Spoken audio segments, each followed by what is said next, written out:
சுவாமி சரணம், சுவாமியே சரணம் ஐயப்பா. இப்போ நாங்கள் இருக்க பார்த்தீங்கன்னா குற்றாலத்தில் இருக்கோம். விடிய காலை 4 மணிக்கெலாம் வந்துட்டோம். வந்துட்டு குளிச்சுட்டு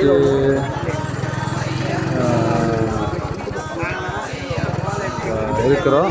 மற்ற சாயங்காலம் வரங்காட்டியும் ரெடியாக இருக்கும். அதுக்கு நான் பந்தளத்தை நோக்கி போய்கின்றோம். பந்தளத்தில்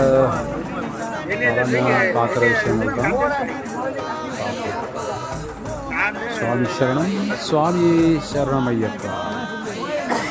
மற்றது அனைவருக்கும் புத்தாண்டு நல்வாழ்த்துக்கள். சுவாமி சரணம் ஐயப்பா.